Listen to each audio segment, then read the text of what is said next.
Sinubaybayan, pinag-usapan ang tungkol sa mga mahiwagang barko ng Siquijor o mga tayog-tayog. Sa linggong ito pa rin ang aming tinutukan. Naglayag sa imahinasyon ng marami ang itinampok naming kwento noong nakaraang linggo tungkol sa misteryosong barko o mga barko na sa loob ng 70 taon lulubog, lilitaw daw sa pagitan ng alas 12 hanggang alas 2 ng madaling araw sa bayan ng Lazi sa Siquijor. Ang ugong nito nagpapayanig daw sa lupa. Kaya tinawag itong tayog-tayog mula sa salitang Bisaya na tayog na ibig sabihin pagyanig. Dako mo na siya nga barko, karaan. Layan ang barko nga mo biyahe nga para pamasayro sa parehan lang nato. Hindi talaga siya nag-fail na hindi magpakita. Magalantaw ka hane, mura na siya kalayo. Gumawa to dito, dili pa dool. Ayon sa mangingisdang nakakita nito ng malapitan, ang sakay daw nito mga engkanto. Likay po kay tulian nila po taog. Di na to, di ka mo likay ba nila? Kay tulian man ka, nalunod po mga tao lang dahang mga tao guys, istoryahin mo po sila.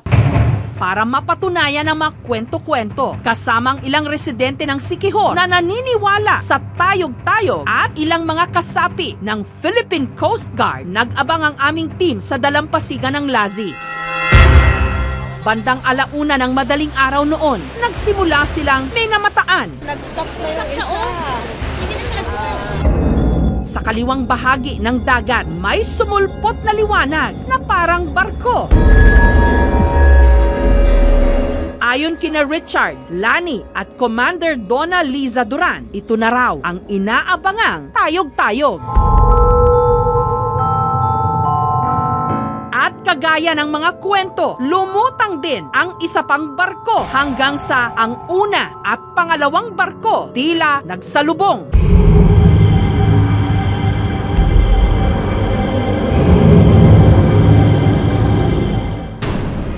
Hanggang unti-unti ring nilamon ng dilim. Nawala na siya. Natuwa ako na nandiyan si ma'am kasi hindi na kami nag-iisa. It's not normal. Wala namang port dyan eh. Lahat naman tayo na nandito ngayon, nakakita na dito siya sa bandang gitna. Kung saan nagsulpot yung isa, doon din nawala yung isa. Ayon sa Coast Guard ng Siquijor, pati na yung mga tiga Coast Guard din sa mga katabing probinsya, wala raw nakaschedule na dadaang barko o mga barko sa karagatan ng Lazi nung gabing yon. Sa mga nakaschedule na trips dito sa Siquijor Province, negative tayo, sir. And even sa nearby ports. Pati ang paranormal investigator na si Ed Caluwag, nagbigay na rin ng sarili niyang teorya. Ang description niya para sa akin, babaeng mahaba ang buhok. Mataas siya na maganda. Lugar nila to, syudad nila to, tahanan nila to. Itong buong kabundukan na to. Nung gabi ring yon, nagtangka ang aming team at ang Coast Guard ng Siquijor na lapitan ang mga Dimanoy ghost ship. Pero sa lakas ng alon, delikado, kaya hindi natuloy na lapitan ang barko hanggang naglaho na lang ang mga pinaniniwalaang tayog-tayog. Malayo na sila? Hindi na malalapitan nila. Kapalapit na tao yan. Katangian ng Siquijor ay lagi siyang dinadaanan ng mga bagyo. At minsan napaka-cloudy. At minsan kung ano-ano ang makikita ng mga tao. Siguro may dumadaong lang na talagang barko. Pagka-ere ng istorya, lalo pang naging palaisipan ng lahat kung totoo ba ang mga ghost ship sa Lazi, Siquijor.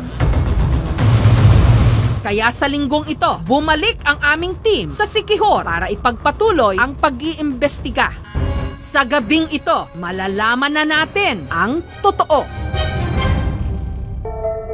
Matapos kumalat ang balita tungkol sa mga tayog-tayog, mas dinayo pa raw ang resort ni na Richard ng mga gustong mag-ghost ship hunting. Galing sa ibang lugar, Siquijor, Larina, Maria, tanong sa akin, totoo ba yun? Sinabihan ko sila, totoo yun.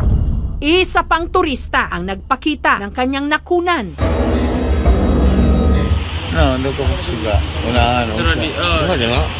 I think people should respect the existence of these other elements. Kasi for the past years, andito kami, wala akong nakita na kakaiba na nakakasakit, nakakasira. sa kanila. Hayaan lang sila dyan para naman makita ng mga susunod na mga generations, apo ko.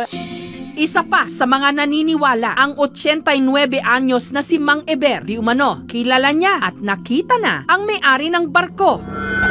Ang pinakamayaman daw na engkantada si Marianico. Sa kuanan, mga isulti nga, mga negosyante nga mudangob diha, mayo iyang lakaw sa iyang negosyo.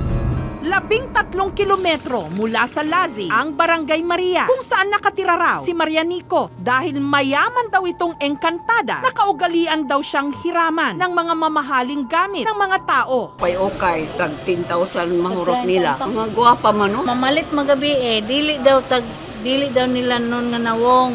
Premyuhan ang nagpalit og tag busina ng sakyanan. Katunayan, nitong 2017, usap-usapan sa bayan ang misteryoso raw na customer na bumili ng nagkakahalaga ng 1 million pesos mula sa isang supermarket sa bayan ng Larena. Paniniwala nila, yun daw si Marianico. Pag opening daw diya sa Prince, duha ka trucks ang gi-deliver. Tapos pag na-down na ang mga kuan, wala ng tao. Pero nung tinanong ng aming team ang supervisor ng supermarket na yon, Hindi totoo yun. Walang nangyari na ganon. Binaliwala lang namin kasi parang kwentong kali lang, chismis lang, 300 lang, hindi umabot ng 1 milyon. nito lang Huwebes ng madaling araw, muling nag-abang ang aming team sa Dalampasigan. Nagsidatingan din ang mga turista na gusto mag-ghost ship hunting. Sana meron para worth it din ang pagpunta namin dito. Curious talaga kami sa tungkol sa ghost ship. Kapansin-pansin nga lang na maulap nung gabing yon na sinabayan pa ng pag-ulan. Gayunman, umasa pa rin ang lahat na muling magpapakita ang pinaniniwalaang tayog-tayog. Ilang minuto bago mag-alauna ng madaling araw, Malaki ang ilaw. muling ang sumulpot ang di manoy misteryosong barko. Kita mo, sir? Oo, kita na. Pero hindi katulad ng naunang nakunan. Nung gabing yon, iisa lang ang nagpakita na may mas malakas din ngayong liwanag. Pero makalipas ang 15 minuto, naglaho ito. Ganito rin halos ang nakunan, Biyernes ng madaling araw. Lumabas muli ang pinaniniwalaang tayog-tayog. At makalipas ang 5 minuto, lumitaw ang isa pang barko.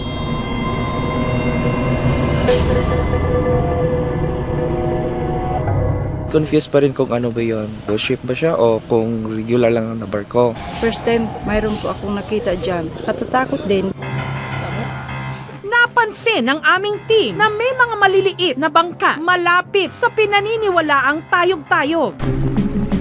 Nung dumaong ang mga mangingisdang yon, agad silang tinanong sa kanilang nasaksihan sa laot. Kada gabi na makita, alas 12, taman alas 2. Napa may kasunod na ng usa, kanang kasunod na may dako. Wala kaming record sa AOR ko or Area of Responsibility ko na schedule of trips during that time. Kung meron man, sir, hindi po siya doon yung ruta niya.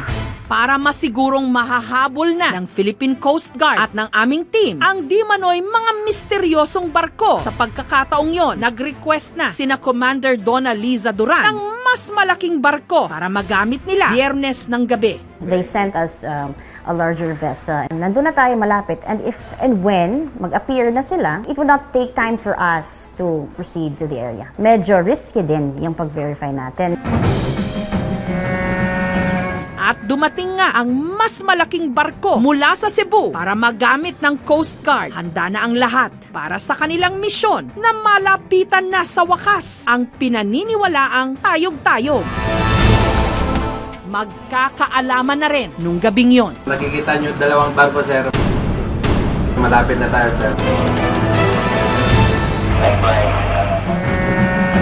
Gabi ng Biyernes, dumating ang mas malaking barko para magamit ng Coast Guard ng Siquijor. Kaya raw nitong makipagsabayan sa mga malalaking alon. Ang misyon nito, malapitan na sa wakas ang dimanoy mga misteryosong barko o mga tayog-tayog kung tawagin ng mga Tigalazi. Yung PCG vessel or Philippine Coast Guard vessel na gagamitin natin, nandun na tayo mismo kung saan malapit yung mga barkong yun.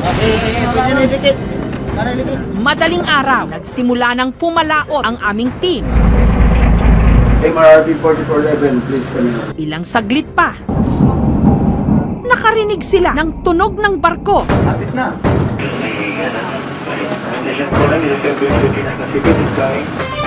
Nung nilapitan nila, isa nga ito.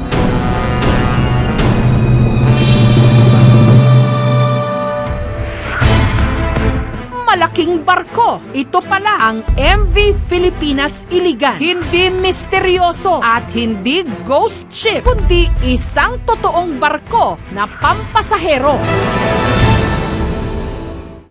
Ang natuklasang ito, ikinapanatag ng loob ng grupong Filipino Ship Enthusiast Coalition na siyang nagmanman sa pangyayaring ito sa Lazi, Siquijor. Legit talaga siyang barko. If you examine the footage, wala naman siyang layag. Hindi naman siya nakakatakot tingnan. At wala naman sigurong galyon na gumagamit ng navigational lights, di ba? So, passenger vessel nga talaga siya.